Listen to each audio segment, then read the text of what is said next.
लोकतंत्र को ख़त्म करने का प्रयास किया जा रहा है। लेकिन जब वो बात कह रहे थे तो उनको पता ही नहीं था कि एसआईआर पर चर्चा हो रही है। इलेक्शन कमीशन जो है बीजेपी के इशारे पे काम कर दिया। जब वोटर ही नहीं रहा तो उसके तो अस्तित्व को ही ख़त्म कर दिया ना आपने। देखिए, बहुत ही गंभीर विषय पे चर्चा चल रही थी। आप जान रहे हैं बिहार जो है लोकतंत्र की जननी है और लोकतंत्र को ख़त्म करने का प्रयास किया जा रहा है। तो हम लोग चाहते थे कि एसआईआर पर जो है बिहार विधानसभा जो लोकतंत्र का सबसे बड़ा मंदिर बिहार में है वहाँ इसकी चर्चा हो, और अनुमति भी मिल गई थी। हमने बात को भी रखा, लेकिन बीच में मुख्यमंत्री जी ने इंटरप्ट किया तो हम बैठ गए। मुख्यमंत्री जी ने अपनी बात को रखा, लेकिन जब वो बात कह रहे थे तो उनको पता ही नहीं था कि एसआईआर पर चर्चा हो रही है, या उन्हें ये नहीं पता था कि बिहार में एसआईआर हो रहा है।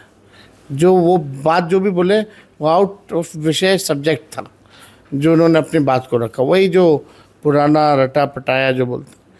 उसके बाद फिर स्पीकर ने हमको समय दिया, लेकिन उनके उटपटांग जो मंत्री वगैरह हैं जो कुछ दिन पहले एक दूसरे को भ्रष्टाचार का आरोप से घेर रहे थे, लड़ रहे थे अपने एनडीए की बैठक में, वही लोग इंटरप्ट करने लगे, बात नहीं रखने दिया गया।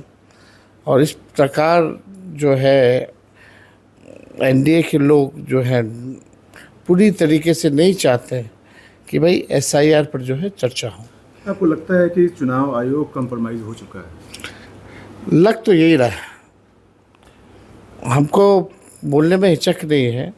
अब तक इलेक्शन कमिश्नर ने प्रेस कॉन्फ्रेंस नहीं की है, लगातार सुप्रीम कोर्ट की सलाह के बाद भी प्रेस कॉन्फ्रेंस नहीं की। देश में एक राज्य बिहार है जहां चुनाव हो रहा है और इतना बड़ा ड्राइव अचानक से शुरू किया गया। कई हमारे सवाल हैं, कई कन्फ्यूजन लोगों में है जिसको आ करके एड्रेस करना चाहिए था इलेक्शन कमीशन को, वो उन लोगों ने नहीं किया। मजबूरन हम लोगों को अदालत का सहारा लेना पड़ा।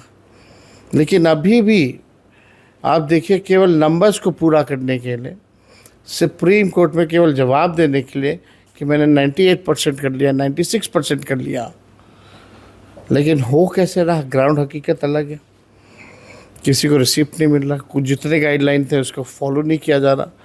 बेलो जो है खुद ही एक जगह बैठ कर के सबका फॉर्म भर के अपलोड कर रहे हैं, किसी और का हस्ताक्षर मार दे रहे हैं।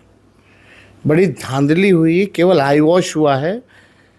और मैं ये कह सकता हूँ कि इलेक्शन कमीशन जो है बीजेपी के इशारे पे काम कर दिया। पहले वोटर्स जो होते थे वो सरकार चुनती थी, अब सरकार वोटर चुन रही है। ये अंतर जो है हो गया, यानी लोकतंत्र को, संविधान को ये लोग ख़त्म करना चाहते हैं। राजशाही जो है ये वापस लाना चाहते हैं। हल्के हम लोग ये होने नहीं देंगे, हर प्लेटफॉर्म पे हम लोग लड़ेंगे और इलेक्शन कमीशन को कभी ना कभी, आज नहीं तो कल, उसको जवाब देना पड़ेगा। ऐसे में सवाल उठता है कि क्या आप लोग बिहार विधानसभा चुनाव का बैकआउट भी कर सकते हैं या करेंगे?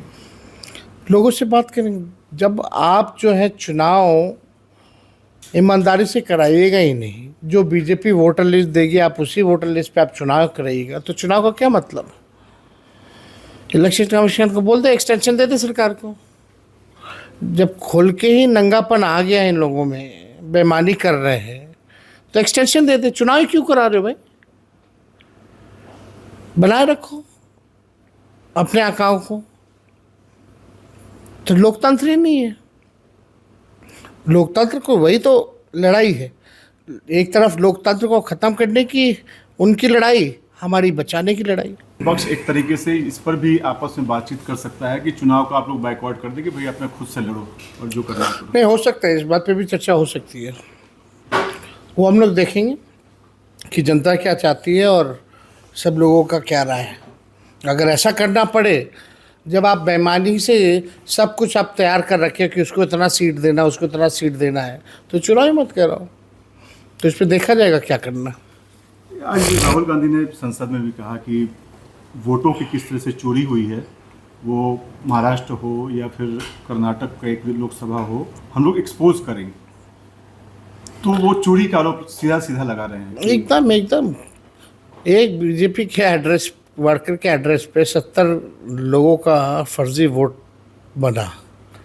सब कुछ तो है, सबूत है, एविडेंस है, और भी पर्दाफाश किया जाएगा। आपने देखा होगा चंडीगढ़ में कैसे बेईमानी हुई थी वोटों पर, अधिकारी कैसे जो है कट मार्क कर रहे थे, तो सुप्रीम कोर्ट ने संज्ञान में लिया तो फटकार लगी। तो ऐसी ही है बीजेपी, यही कराती है, इलेक्शन कमीशन का यही हाल है।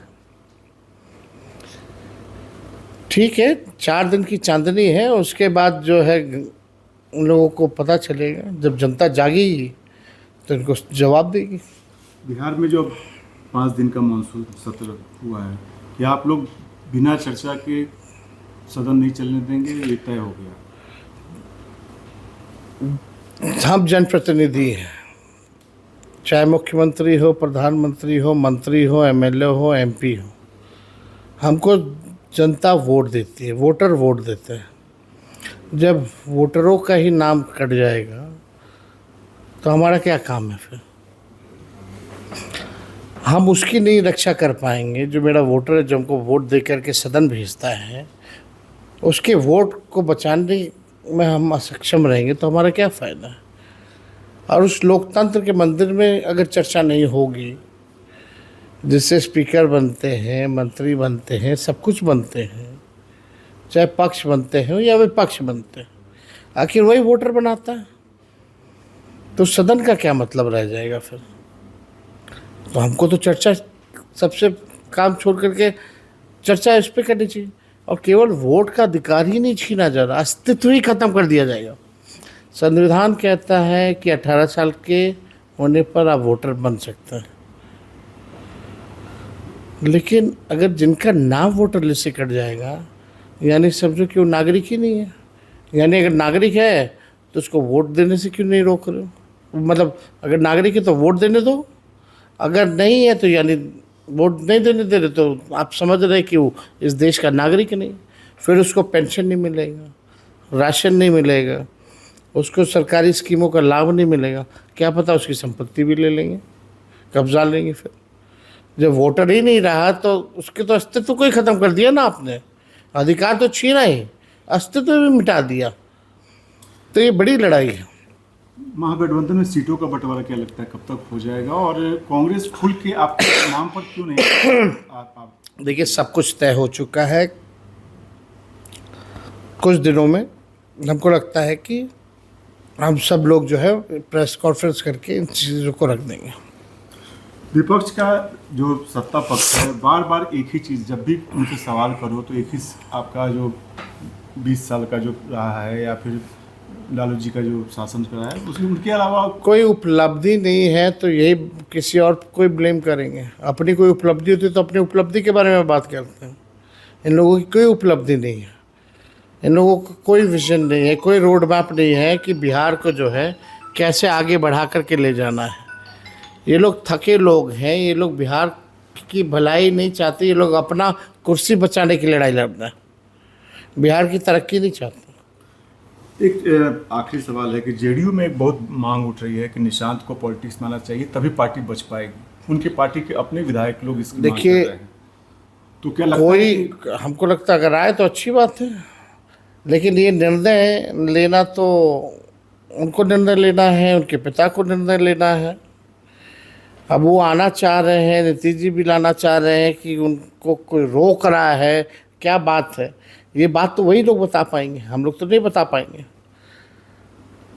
लेकिन एक बात तो तय है कि नीतीश जी का ये आखिरी चुनाव है, इसके बाद वो मुख्यमंत्री नहीं बनने जा रहे और जदयू पार्टी ख़त्म होने जा रही है। अब जदयू को कौन बचाएगा, बेहतर जवाब वही लोग देंगे।